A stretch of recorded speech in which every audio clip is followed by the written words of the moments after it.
Irreversible pulpitis. It is a persistent inflammatory condition of the pulp, symptomatic or asymptomatic in nature, with the pulp becoming incapable of healing. So the tooth is symptomatic or maybe asymptomatic, but the pulp is not coming back to its original condition. So it is called irreversible pulpitis, and types: asymptomatic irreversible pulpitis and symptomatic irreversible pulpitis. And cause for this condition is bacterial involvement of the pulp through the caries, or chemical, thermal or mechanical factors are also causing this condition. And previous reversible pulpitis, if we untreat this condition, that is if we untreated the reversible pulpitis, it may prone to develop the irreversible pulpitis. And moving on to symptoms: pain caused by hot or cold stimulus. In reversible pulpitis, the stimulus is cold. Here the stimulus is hot or cold stimulus. Both are causing the pain. And the pain that occurs spontaneously, and the pain persists for several minutes to hours, lingering after removal of the thermal stimulus. And the pain often continues when the cause has been removed. It may come and go spontaneously without apparent cause. We don't know the cause. What is the reason for the cause? But pain is present.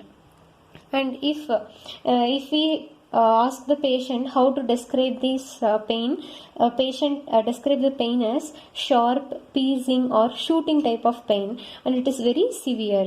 And it may be intermittent or continuous type of pain. And postural pain also present. A patient may also complain of postural pain, that is change of position. Bending over or lying down exacerbate the pain. So this is due to the increase in the intrapulpal pressure when the patient changes position from a standing posture to a supine posture. So increase in intrapulpal pressure also causing this pain. And next, the patient may also have a history of referred adjacent pain. If the pain is upper posterior tooth or involved, a patient may describe the pain involving temple or sinus area.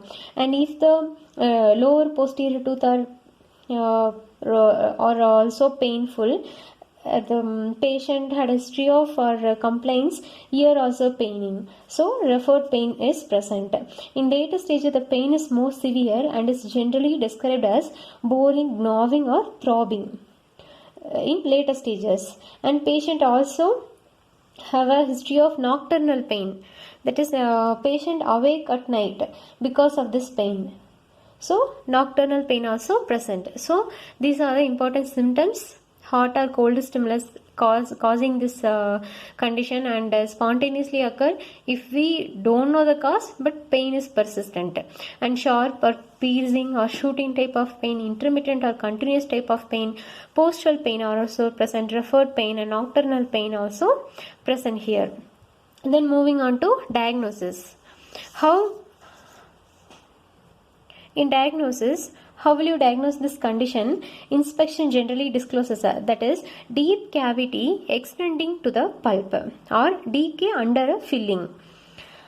The pulp may already be exposed. On gaining access to the exposure, one may see a greyish scum-like layer over the exposed pulp and the surrounding dentine. And this layer is composed of food debris, degenerated polymorphonuclear leukocytes, microorganisms and blood cells also present. If we probing into the area is not painful to the patient until the deeper area of the pulp are reached. An odor of decomposition is frequently present in this area, and both pain and hemorrhage may occur.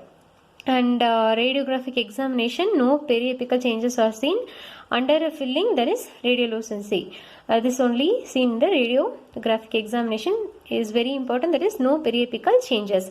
And in EPT, electrical pulp test, there is marked variation in the pain and no tender on percussion. So pain and percussion is negative here.